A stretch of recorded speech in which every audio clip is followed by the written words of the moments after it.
faly habanao ny fiangonana Christ-Embassy Madagasikara anio alahady fa 4 ny volana aprily taona 2020 sy roa arivo izao.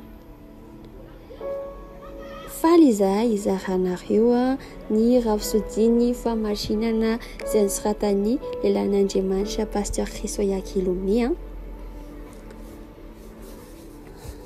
izay mitondra lohateny hoe manaja ny rainao sy ny reninao mba ho maroandro ianao ao amin'ny tany izay omeny Jehova Andriamanitrao anao.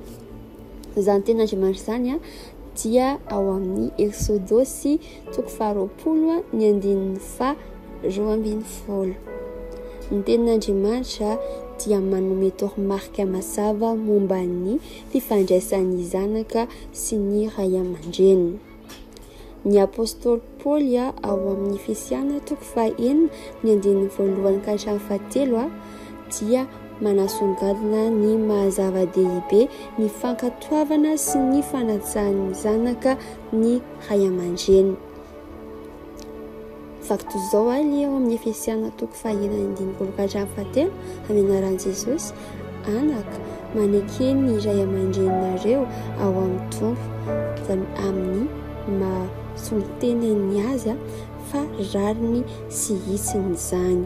Ajaho omeo voninahitra sy tombabidy tahaka ny zavatra sarobidy ny rainao sy ny reninao, fa izany ny didy voalohany misy ny teny fikasana mba hahita soa ianao ary ho ela velona ambony tany. Amen. Rehefa tsy manaja ny ray aman-dreninao ianao dia hisy voka-ratsy eo amin'ny fiainanao izany. Mety ho tonga ny fahombiazana saingy mety mandalo fotsiny izany ary manao toy ny kodiaran-tsarety arahina faharavana sy tsy fahamarinana toerana izany.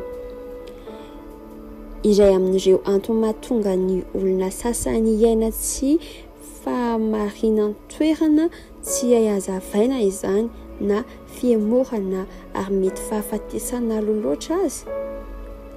Koa rao izay lazainy teny azao ny ray aman-dreninao na ireo izay manana izany toerana izany eo aminao.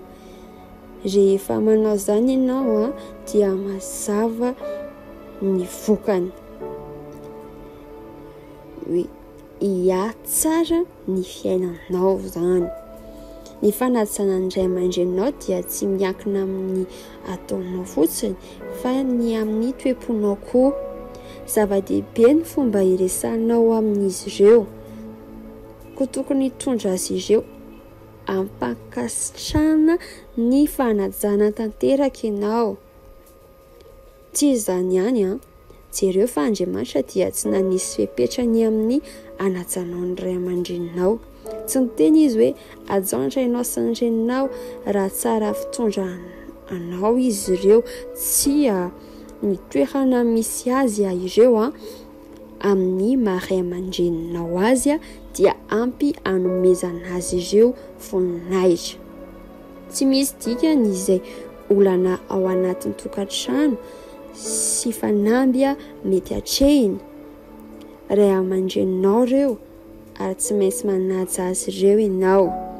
Raha tsy salama ny reninao na ny rainao na miainao anatin'ny fahantrana manaova zavatra momba izany, anehoy fikarakarana izy ireo.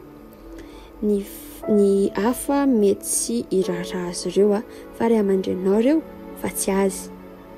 Mety hiteny ianao hoe tena raha tsy fanay tamiko ny ray aman-dreniko, tsy nanome fitiavana sy fikarakarana sahazy izay foana fon'ny ao zazy izy ireo, noho izany dia tsy tokony hanome voninahitra azy ireo ray aman-dreninao foana ihany ireo, ary adidinao ny manome voninahitra sy manaja azy na ahoana na ahoana.